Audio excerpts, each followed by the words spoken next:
പൗരന്മാരുടെ വിദേശ സ്വത്തുക്കൾ സംബന്ധിച്ച വിവരങ്ങൾ കൃത്യമായി ആദായനികുതി വകുപ്പിന് ലഭിക്കുന്നുണ്ടെന്ന് പ്രത്യക്ഷ നികുതി board chairman Ravi Agarwal. December 31 വരെ വിദേശ സ്വത്തുക്കൾ സ്വയം ഡിക്ലെയർ ചെയ്യാനുള്ള അവസരം പ്രയോജനപ്പെടുത്തണം. 22 ലക്ഷം കോടി രൂപയുടെ ആദായനികുതി വരുമാനം ഈ വർഷം പ്രതീക്ഷിക്കുന്നതായും അദ്ദേഹം പറഞ്ഞു. ഇന്ത്യക്കാരുടെ വിദേശത്തുള്ള സ്വത്തുക്കൾ സംബന്ധിച്ച വിവരം കൃത്യമായി ആദായനികുതി വകുപ്പിന് ലഭിക്കുന്നുണ്ട്. 2024 ഡിസംബർ 31 വരെ ഇത്തരം സ്വത്തുക്കൾ സ്വയം വെളിപ്പെടുത്താൻ അവസരവുമുണ്ട്. ഈ അവസരം പൗരന്മാർ പ്രയോജനപ്പെടുത്തണമെന്നും കേന്ദ്ര പ്രത്യക്ഷ നികുതി ബോർഡ് ചെയർമാൻ രവി അഗർവാൾ പറഞ്ഞു.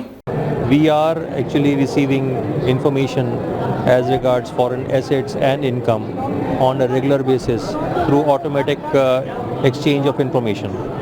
Now this information is received by the department, and then it is also compared with the declarations that are made by the respective taxpayers in their income tax returns.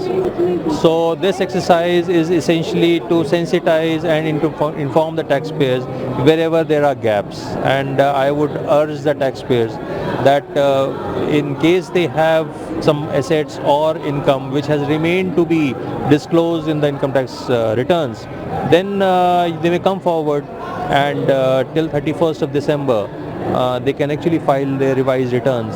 നടപ്പ് സാമ്പത്തിക വർഷം 22 ലക്ഷം കോടി ആദായനികുതി വരുമാനം പ്രതീക്ഷിക്കുന്നതായും അദ്ദേഹം പറഞ്ഞു. We have a target of about 22 lakh crores, and we are already about 12 lakh crores, and I think I'm very sure that we will be able to meet those targets. Not only meet, we will exceed the targets. We are taking all the steps, and it is not only the steps from the department, it's basically the contribution of the taxpayers. December 31-നകം വിദേശ സ്വത്തുക്കൾ വെളിപ്പെടുത്തിയില്ലെങ്കിൽ 10 ലക്ഷം രൂപ വരെ പിഴയൊടുക്കേണ്ടി വരും. വെളിപ്പെടുത്താത്ത സ്വത്തുക്കൾ കള്ളപ്പണമായി പരിഗണിച്ചായിരിക്കും ആദായനികുതി വകുപ്പ് പിഴ ചുമത്തുക. നാഷണൽ ഡെസ്ക്, ജനം.